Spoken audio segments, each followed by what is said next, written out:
Hi friends, good morning. പുതിയ പുതിയ വിശേഷങ്ങളിലേക്കായി എല്ലാ കൂട്ടുകാർക്കും സ്വാഗതം. അങ്ങനെ എല്ലാം ഒരു കരയ്ക്ക് അടുക്കാനായിട്ട് പോവുകയാണ്. കുറേ കാലമായിട്ട് ഇങ്ങനെ അന്വേഷണം എന്നൊക്കെ ഇങ്ങനെ പറഞ്ഞിട്ട് വലിച്ചു നീട്ടിക്കൊണ്ട് പോവാം. പക്ഷേ ആരും പേടിക്കേണ്ട, ഉടൻ തന്നെ അതായത് അടുത്ത വീക്കിൽ തന്നെ ഉറപ്പായിട്ടും ഒരു തീരുമാനം ഉണ്ടാകും. അതിനുള്ള ഫൈനൽ ഘട്ടത്തിന് വേണ്ടിയിട്ടാണല്ലോ ഹരി വന്നിട്ടുള്ളത്. എന്നാൽ അരുന്ധതിയുമായിട്ട് സംസാരിക്കുമ്പോൾ അരുന്ധതിയുടെ കണ്ണുകളിൽ നോക്കിയിട്ട് ഞെട്ടിക്കുന്ന സത്യം തുറന്നു പറയാണ്. ആ ഒരു കൊലപാതക രഹസ്യമാണ് പറയുന്നത്. അതായത് ഋഷിയായിട്ട് നന്ദനെ കുരുക്കാനായിട്ട് ഒരുക്കിയ ആ ഒരു കൊലപാതക രഹസ്യം. പക്ഷേ തൻ്റെ മകൻ മരിച്ചു എന്നുള്ളൊരു വാർത്ത മറ്റൊരാൾ പറഞ്ഞ് കേട്ടിട്ടും ഒന്നും മിണ്ടാതെ അങ്ങനെ നിൽക്കാണ് അരുന്ധതി. അത് കാണുമ്പോൾ തന്നെ ഹരിയുടെ മനസ്സൊന്നിടറുന്നു. എന്തായാലും അയാൾ വിചാരിച്ച കാര്യങ്ങളെല്ലാം സത്യമാണെന്ന് മനസ്സിലാക്കുകയാണ്. ഋഷി ജീവനോടെ ഉണ്ട്, അത് ഈ അരുന്ധതിക്ക് അറിയാം. അതുകൊണ്ടൊക്കെ തന്നെയാണ് അരുന്ധതി ഇങ്ങനെ മിണ്ടാതെ നിൽക്കുന്നത്. അതിനെപ്പറ്റിയൊക്കെ സംസാരിക്കുകയാണ്. പക്ഷെ അരുന്ധതി ആ സമയത്ത് തിരിഞ്ഞു നിന്നിട്ട് അഭിനയിക്കാനായിട്ട് തുടങ്ങുകയാണ്. അതായത് അവരാണെങ്കിൽ അലമുറയിട്ട് കരയാനായിട്ട് തുടങ്ങുന്നുമുണ്ട്. പക്ഷേ ആദ്യം കേട്ട് എല്ലാം തുറന്നു പറയുമ്പോൾ ഒരു ഞെട്ടൽ പോലും മുഖത്തുണ്ടായിട്ടില്ല. അതെല്ലാം കൂടെ കൂട്ടി വായിക്കുമ്പോൾ എല്ലാം കൂടെ ഇതൊരു ചതിക്കുഴിയാണ്, നന്ദന് വേണ്ടിയിട്ട് ഒരുക്കിയ ചതിക്കുഴി. അതിൽ നന്ദൻ വീണ് കഴിഞ്ഞു എന്ന് അദ്ദേഹത്തിന് മനസ്സിലാവുകയും ചെയ്യുന്നു. അപ്പോഴേക്കും അദ്ദേഹം പറയാണ്, അതെ, ഇതുവരെ അരുന്ധതിയാണെങ്കിൽ അവിടെ ചന്ദ്രോത്ത് വീട്ടിൽ വന്ന് വഴക്കുണ്ടാക്കിയെന്ന് ഞാൻ അറിഞ്ഞു. അവിടെ വന്നിട്ട് പറയാണ്, ഞാൻ ചന്ദ്രോത്തുകാരുടെ കൂടെ നിൽക്കുന്നതാണ്. പക്ഷെ അങ്ങനെയല്ല, ഒന്നുമില്ലേലും ഞാനൊരു ന്യായാധിപനല്ലേ. അതുകൊണ്ട് തന്നെ എനിക്ക് എൻ്റെ ജോലിയിൽ ഒരു എത്തിക്സ് ഉണ്ട്. ആ ഒരു എത്തിക്സിൽ ഇങ്ങനെ ഉറച്ചു വിശ്വസിക്കുന്നു. അതുകൊണ്ടൊക്കെ പറയാണ്, കുറ്റം ചെയ്തവൻ ആരായാലും അവൻ ശിക്ഷിക്കപ്പെടണം. അതിപ്പോൾ നന്ദനെന്നോ ഇതിപ്പോൾ എൻ്റെ മകനായാൽ പോലും ഞാൻ ഉറപ്പായിട്ടും ആ കുറ്റവാളിയെ നിയമത്തിന് മുന്നിൽ ഹാജരാക്കും. എൻ്റെ അടുത്ത നടപടി എന്താണെന്ന് വെച്ചാൽ ഞാൻ പറയാം. അതായത് നന്ദൻ കുറ്റം ഏറ്റെടുത്ത സ്ഥിതിക്ക് ഞാൻ ഉറപ്പായിട്ടും നന്ദനെ ഇന്ന് പോലീസിൽ ഹാജരാക്കും. എന്നിട്ട് നന്ദൻ്റെ പേരിൽ കുറ്റപത്രം തയ്യാറാക്കും. അതിനുശേഷം നേരെ കോടതിയിലേക്ക് കൊണ്ടുപോകും. എന്നിട്ട് കോടതി വേണം ഇനി നന്ദന് ശിക്ഷ മേടിച്ചു കൊടുക്കാൻ. ആ സമയത്ത് അരുന്ധതി ആകെ ഞെട്ടിത്തരിച്ച് നിൽക്കുകയാണ്. നന്ദൻ എങ്ങാനും കുറ്റസമ്മതം കോടതിയുടെ മുന്നിൽ നടത്തി കഴിഞ്ഞാൽ അതോടുകൂടെ എല്ലാം തകരും.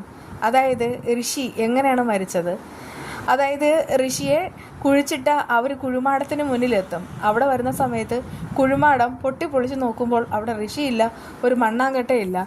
അതൊക്കെ ഓർത്തിട്ട് അരുന്ധതി ആകെ പേടിച്ചുറച്ച് നിൽക്കുകയാണ്. അരുന്ധതി മാത്രമല്ല, എല്ലാം കണ്ടും കേട്ടും മുകളിൽ നിൽക്കുന്ന ഋഷിയും വല്ലാത്ത മാനസികാവസ്ഥയിലാണ്. ഇതെല്ലാം കൈവിട്ട് പോയല്ലോ എന്ന് ഓർത്തിട്ട് അവൻ പേടിച്ച് അവിടെ നിൽക്കുന്നുമുണ്ട്. എന്തായാലും ഋഷി ആ വീട്ടിൽ തന്നെ ഉണ്ടെന്ന് ഹരിക്കറിയാം. അദ്ദേഹത്തിന് അതും മനസ്സിലാവുകയാണ്. അരുന്ധതി ഇടയ്ക്കിടയ്ക്ക് മുകളിലേക്ക് നോക്കുന്നുമുണ്ട്. അരുന്ധതി പറയുന്നുണ്ട്, വേണ്ട സാർ, ഇനി ഒന്നും ചെയ്യേണ്ട. കാരണം അവനാണെങ്കിൽ ചെറുപ്പമാണ്. അവൻ പ്രത്യേകിച്ച് കുറ്റം ഏറ്റെടുത്തു കഴിഞ്ഞാൽ അവൻ്റെ ജീവിതം തകരും. എൻ്റെ മകന് ഒരിക്കലും തിരിച്ച് കിട്ടുകയില്ല. ഇതോടുകൂടെ എല്ലാം തീരട്ടെ. ഇല്ല അരുന്ധതി എന്തൊക്കെയാണ് പറയുന്നത്? അരുന്ധതി കഴിഞ്ഞ ദിവസം പോയിട്ട് പ്രഭാവതിയുടെ വഴക്കുണ്ടാക്കിയില്ലേ? അതായത് അരുന്ധതിയുടെ മകന് എന്തെങ്കിലും സംഭവിച്ചിട്ടുണ്ടെങ്കിൽ ആരെയും വെറുതെ വിടില്ല എന്ന്. ഇതിപ്പോൾ മരണമാണ് സംഭവിച്ചിട്ടുള്ളത്, ഏതാണ്ട് കൊലപാതകം. അതുകൊണ്ടൊക്കെ തന്നെ ഞാനും അരുന്ധതിയുടെ ഒപ്പം തന്നെ നിൽക്കാം. എനിക്കും ഋഷിയുടെ പ്രായത്തിലുള്ള മക്കളുണ്ട്. അതുകൊണ്ടൊക്കെ പറയാണ്, അരുന്ധതിയുടെ ഈ ഒരു സങ്കടം ഞങ്ങളുടെ സങ്കടമാണ്. ഇനി എന്തൊക്കെ പറഞ്ഞാലും പ്രഭയും സിദ്ധാർത്ഥനും എന്നോട് പിണങ്ങിയാലും ശരി, നന്ദനെ ഞാൻ ഉറപ്പായിട്ടും ഇന്ന് തന്നെ പോലീസ് സ്റ്റേഷൻ വഴി ഹാജരാക്കാൻ പോവാണ്. അത് കേട്ടിട്ട് അരുന്ധതി അങ്ങ് പേടിച്ചുറച്ച് നിൽക്കുകയാണ്. ആ സമയത്ത് ഋഷി എല്ലാം അവസാനിച്ചു എന്നിങ്ങനെ തോന്നിയിട്ട് അങ്ങനെ നിൽക്കുന്നു. അങ്ങനെ ഹരി അവിടെ നിന്ന് പോകുന്നുമുണ്ട്. അതേസമയം ഇസബെല്ലയും കാര്യങ്ങളെല്ലാം അറിയുന്നു. ഋഷിയാണ് കാര്യങ്ങളെല്ലാം വിളിച്ചറിയിക്കുന്നത്. ആ സമയത്ത് അവളുടെ പാപ്പൻ ദേഷ്യപ്പെടുകയാണ്. എന്നിട്ട് പറയുന്നുണ്ട്, നന്ദൻ കുറ്റസമ്മതം നടത്തിയാൽ അതോടുകൂടെ എല്ലാം തീർന്നു. കുറ്റസമ്മതം നടത്തി കഴിഞ്ഞാൽ അടുത്ത് പ്രതിയുമായിട്ട് തെളിവെടുപ്പാണ്. എനിക്ക് മാത്രമായിട്ട് അവനെ തെളിവെടുപ്പ് സ്ഥലത്തേക്ക് കൊണ്ടുപോകാനും കഴിയില്ല. അങ്ങനെയെങ്കിലും നന്ദൻ സത്യം മനസ്സിലാക്കും. എന്തായാലും ഇതോടുകൂടെ എല്ലാം കഴിഞ്ഞു. എല്ലാം, എൻ്റെ ജോലിയും പോയി, എല്ലാം പോയി. എല്ലാറ്റിനും കാരണക്കാരി നീയാണ്. ആ സമയത്ത് അവൾ പറയുന്നുണ്ട്, എന്താ പാപ്പ ഇത്? പാപ്പൻ വിഷമിക്കാതിരിക്കുക. എന്ത് വിഷമിക്കാതിരിക്കാനാണ് നീ പറയുന്നത്? ഇനി നമുക്ക് എന്ത് ചെയ്യാനായിട്ട് കഴിയും? ആ സമയത്ത് അവൾ പറയുന്നുണ്ട്, നമുക്ക് ആ ഒരു കുഴിമാടത്തിൽ ഏതെങ്കിലും ബോഡി കൊണ്ടുപോയി ഇടാൻ കഴിയില്ലേ? അത് കേട്ട് അയാൾ ഞെട്ടിത്തരിച്ച് നിൽക്കുകയാണ്. എന്നിട്ട് ചോദിക്കുകയാണ്, നിനക്കെന്താ വട്ടായോ? ഇതൊന്നും നടക്കാൻ പോകുന്നില്ല. എന്തൊക്കെയായാലും എൻ്റെ ജോലി പോകും, അത് ഉറപ്പായിട്ടുള്ള കാര്യമാണ്. ആ സമയത്ത് ഇസബെല്ലയും ആകെ പേടിച്ചരണ്ട് നിൽക്കുന്നു. കഴിഞ്ഞ ദിവസം ഋഷി വിളിച്ച സമയത്ത് പറഞ്ഞൊരു കാര്യമുണ്ട്, നമ്മളെല്ലാവരും ഒറ്റക്കെട്ടായിട്ട് നിൽക്കുമെന്ന്.